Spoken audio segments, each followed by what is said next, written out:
let's let's start with the news of the day, which is around Dan Vladar. Dan Vladar signs a 2-year extension with the Calgary Flames that will kick in 2020, next season, to the 23, 24. 2023-24, 24-25. Uh, I think there's a number of ways that we can look at this here, but I think just to start with Vladar specifically, this is a guy I think that you can give a lot of deserves a lot of credit.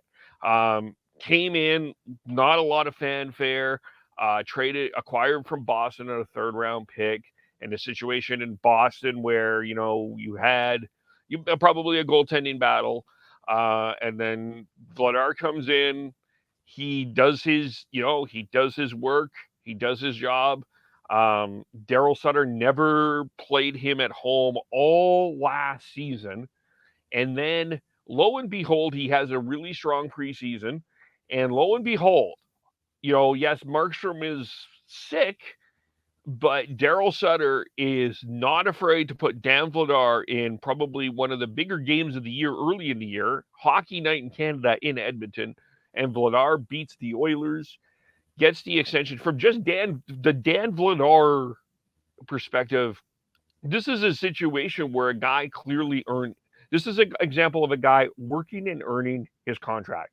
And you've called yourself separately kind of the old man podcast, and I'm kind of with you here. There's a lot of young players, you know, and we're going to sound a little crotchety here. There's a lot of young players, they've been given, they had a really good year, and in some cases, even haven't scored an NHL goal yet. And one of the players tonight in Buffalo, and they're making a good chunk of money. This is a guy that worked his way into a new contract, and he earned it. And I think that that's something to admire. I think so too. And you were mentioning how Daryl put Dan Vladar in early. I think the other impressive thing, Daryl Sutter knows his backup goaltender's name. When has that ever happened before? That's true, Like actually. it's usually like Jacob Markstrom and Pads McGee over there. Like he knows the guy's name. He was talking about Vladar by name in the preseason. Like this is a guy who I think has really acclimatized himself here.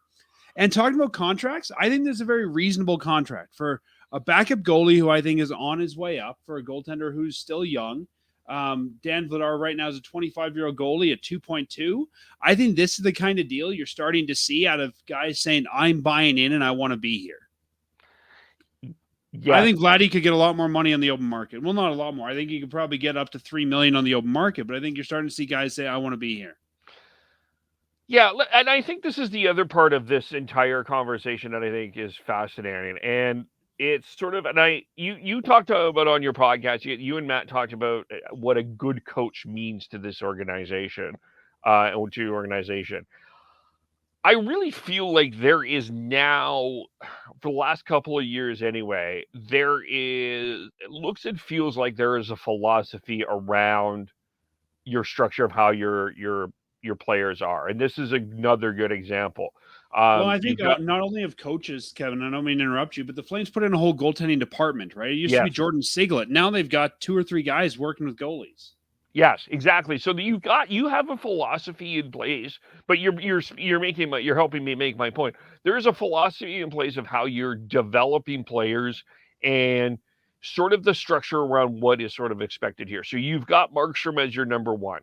You've got Vladar as your next one, and then you have Dustin Wolf still here. And then let's not forget there's still a little bit more depth in this organization. You got Chekniev, you've got there's depth in this goaltending situation. And we've seen this though with the Flames before. They've had goaltending depth and it didn't turn out.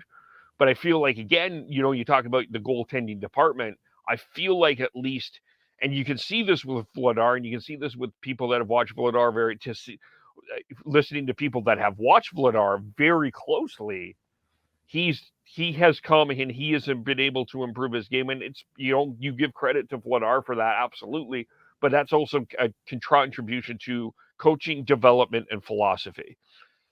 And I think not only Vladar, and I mean, I know we're talking about Dan right now, but I think Wolf is a an example of where they're doing great things with young goalies too. And The biggest thing I think with Dan Vladar compared to the previous times the Flames have been out looking for random goalies, we're not trying to fill a starter role.